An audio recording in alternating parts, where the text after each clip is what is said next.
Better to have a short life that is full of what you like doing than a long life spent in a miserable way.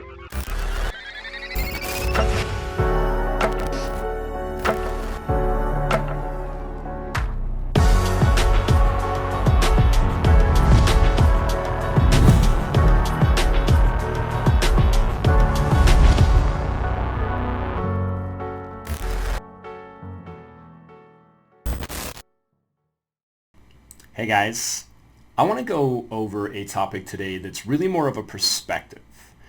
I want to share with you a perspective I have on kind of a unique twist on mindset. I don't really see this perspective getting shared anywhere else, but I'm going to start sharing with you by sharing a story. So I don't know how many of you who are watching this know of the story of the Medici family or the Medici family. But they're an old, powerful family from Italy, specifically a powerful banking family. And this family has such an incredible story, like so many other incredible stories, right? But it really matters to me because I really took a lot from this family's story. It meant something to me, okay? So let me share why. So my understanding is that the original Medici who started the bank, that we'll call him Generation 1, Medici 1, right? He was a mill worker and hated mill working, thought it was hard work, it sucked, it didn't pay enough, and he was tired of being poor. He was starting working too hard and not having enough. He was tired of his city not having enough, the city looking impoverished, the city not doing so well, and he wanted to do something about it. So he got into foreign trade and eventually started the Medici Bank. Okay, now if you go research this, you're going to find some really cool stuff. But I'm going to break down a simple version of the story and the take I got from this. Okay, well, Medici number 1 started the bank, and Medici number 2, if I'm recalling correctly, his name is Cosimo, and don't shoot me if I'm, pronouncing that incorrectly, but Cosimo was a dreamer and really loved art, and his father, Medici number 1, was just kind of like, hey man, you gotta, sorry son, you gotta take over the family bank. You got to be the head of the household. Back then values and traditions were a little different, right? But Medici number 2 was being groomed to become head of the family one day, to take over the bank, to lead everything and continue the prosperity, because Medici number 1 really, really did well. I mean, he built that bank to be so powerful. Seriously, one of the most powerful banks ever on the planet in the recorded history that we have, okay?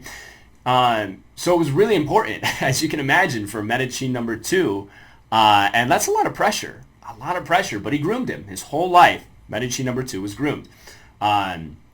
Medici number 1 took his son to the political meetings, to business deals, had him, go over the banknotes, taught him how to run the business from a very early age, taught him a mindset, okay?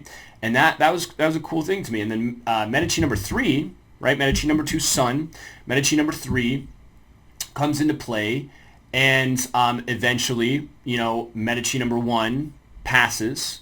And I don't want to spoil the story because I want you guys to kind of go figure out more for yourself. There's actually a really cool movie on Netflix, or series on Netflix that I don't want to spoil for you. But Medici number 3 comes along, and Medici number 2 kind of resents his father a little bit.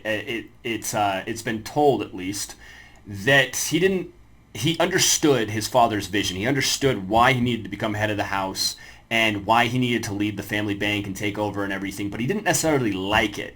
He kind of wanted to spare his son a little bit. So Medici number 2 didn't really take his son to as many of the political meetings, didn't really teach him as much of the things that Medici number 1 taught Medici number 2. And interestingly enough, Medici number 3 was really book smart, but not so good at what they called the affairs of men. And I'll let you figure out what that means, because it means something different to everyone. But the affairs of men, politics, and a lot of other stuff. Okay. So when Medici number 3 took over the bank, it actually almost fell to ruin. And that was kind of an interesting thing for me to study. And after Medici number 2 died, he did get the chance a little bit to train Medici number 4. Medici number 3, I think his name was Piero. Medici number 3's son, so Medici number 4.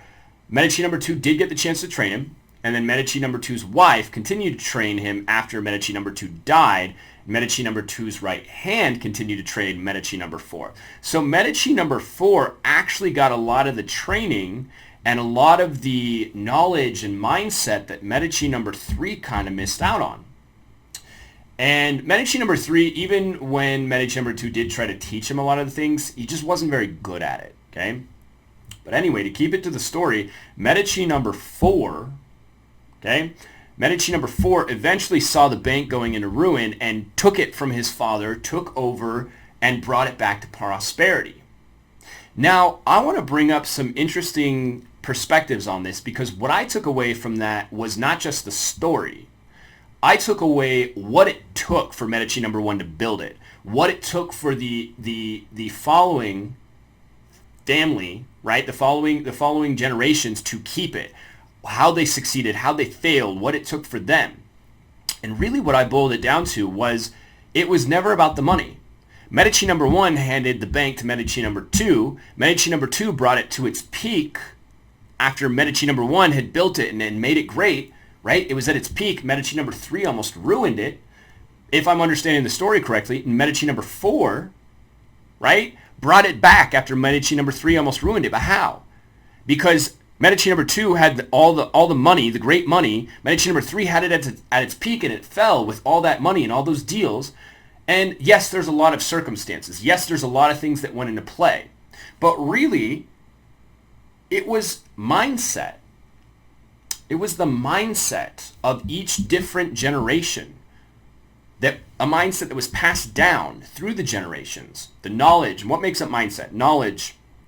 How you're taught to think, how you're taught to behave, what you're taught to do, how you're taught to react, not think, right? The resources you do or don't have kind of don't really matter as much when you have the right mindset. And this story really showed me that if you have a mindset that is less developed, and you're really only book smart and less good in the affairs of men and things like that, or you maybe just don't have the personality, you might fail where your predecessors and prodigies could succeed. So that was really interesting thing to me, and it taught me that no matter where you're at in life, whether you're poor, middle class, or wealthy, high class, it's not anything to do with money. It has nothing to do with money. And I don't think people understand this. I don't think people realize this. It has everything to do with the mindset. Poor is a mindset. Middle class is a mindset. Wealthy is a mindset. You can put poor people anywhere on the planet and they will continue to spend all their money, have bad habits, and continue to be poor. You can give somebody who's poor $1 million and they're going to spend it all. You can give somebody who's middle class $1 million. They will likely figure out a way to keep being middle class. You can put a wealthy person anywhere in the world with no money, and they will figure out a way to become wealthy again, because it's a mindset. Think about that. Really think about that. It's a mindset. So, in my opinion, if these things are true, and I believe them to be, that means we all need to take it upon ourselves to develop our mindset, to personally develop in every way we possibly can, become the best version of ourselves.